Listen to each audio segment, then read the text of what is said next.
Hi, and welcome back to Making Space to Make. We spent the first 2 weeks building a foundation through understanding how you actually sew and defining what organized enough means for you. This week, we'll be doing a project assessment.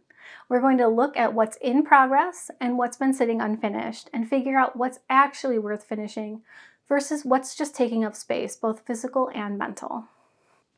Before we dive into the how, let's talk about why this matters and why we're spending time doing this. Unfinished projects aren't just taking up physical space in bins, bags, corners of your sewing room. They're taking up mental space too. Every time you see that project you've been avoiding for a year or however long, there's just a little hit of guilt, stress, or annoyance. Of course, I have a couple of these myself. The most annoying ones for me are these tops from a Bernina sew-along I did back in 2021. I've been moving them from place to place ever since, and every time I see them, I think, ugh, I should finish these. There's not that much left to do. Here's another one. It just needs a sleeve and a hem. Okay, well, there's a few. But some projects are absolutely worth finishing. Some would bring you joy to complete, or you'd actually wear them. Or maybe you'd feel great gifting them to someone.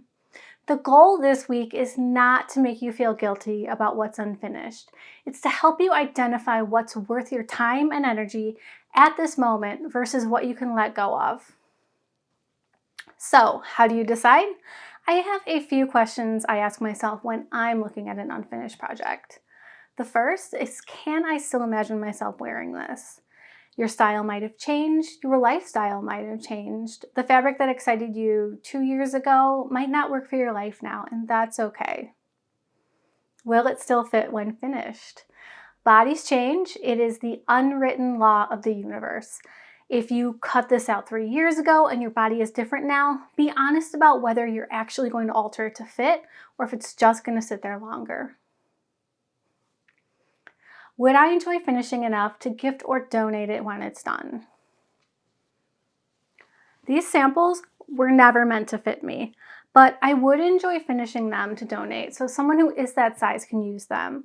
I do this a lot with our samples and development garments, and for me, that makes them worth finishing, even if it does take me 5 years. Is this sitting unfinished because life got in the way or because I've lost interest? This is a really important distinction. Sometimes projects sit because you got sick, you had a family crisis, or maybe you just needed a break from sewing entirely. Life happens to all of us. Other times, projects sit because halfway through, you realized you don't actually enjoy making structured jackets, or maybe your style shifted, or the fabric you chose ended up being a nightmare to work with. These situations are completely normal, and understanding which one it is helps you decide what to do next. Am I avoiding this because there's a technique I'm nervous about? This is a big one. If you're hesitant to insert a zipper, make buttonholes, sew a collar, that's different from not wanting to finish the project. Being nervous about a technique is totally learnable, and maybe this is the project that finally teaches you that skill. Or maybe it sits until you feel ready to tackle it, and that's okay too. The point here is that you can learn things from your unfinished projects. Sometimes about what you enjoy sewing, sometimes about what was happening in your life, and sometimes about techniques that feel overwhelming. There's no judgment here, just information you can use going forward if it's helpful. Okay, I know what some of you are thinking, but I already spent money on the fabric. I already spent time cutting this out. This is where we talk about the sunk cost fallacy, and it keeps so many projects sitting in bins for years. The money is already spent, whether the fabric sits in a bin or you let it go. The time is already spent, whether you finish it or not. Keeping something you'll never finish does not make those resources less wasted. It just means you keep feeling guilty or annoyed when you see or think about it, and it can keep you from spending your time on projects you'd actually use or enjoy. On sustainability. Yes, not finishing projects is a waste, and I'm not going to pretend it's not. But so is having a stash that you never sew from because of unfinished projects standing in your way. The fabric is already woven and purchased. Keeping it in a bin doesn't make it less wasteful. It just means you feel guilty longer. We are all here for a set amount of time, and when it's time to go, we are not taking that fabric with us. What you can do is use this information going forward.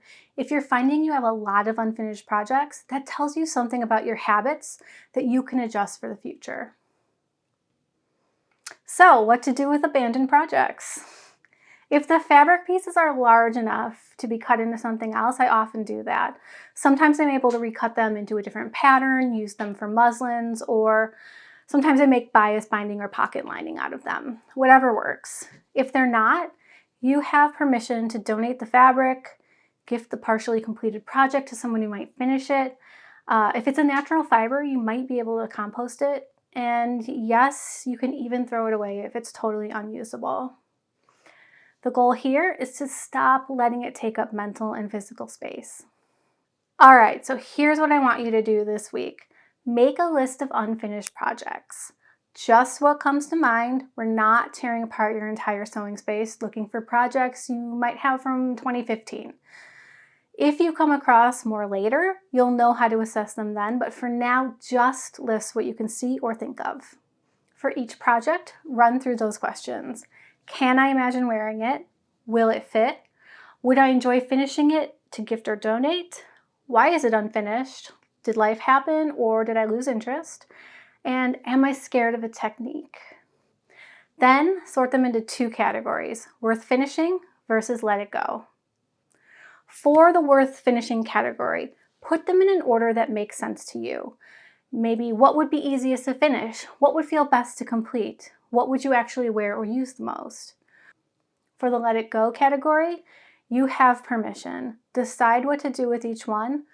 Recut the fabric for something else, donate it, gift it, or toss it if needed.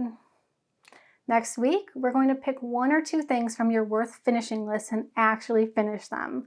We want a quick win to build momentum, but this week is just an assessment. And now just a quick note on mending.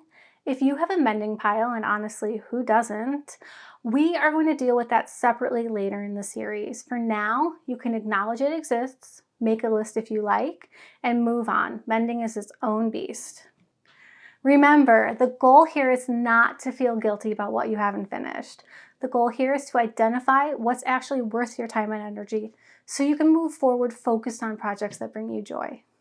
Sometimes projects teach you something by not getting finished, and that information is valuable in and of itself, so take that and use it in the future. Next week, we'll be focusing on a quick win. We are going to pick something from our worth finishing list and actually complete it to build some momentum, but don't worry about that now. Just focus on making and sorting your list. What unfinished projects have you been moving from place to place? Leave a comment, and I'd love to hear what you discover when you do this assessment. I'll see you back here next week for our quick win. Bye-bye.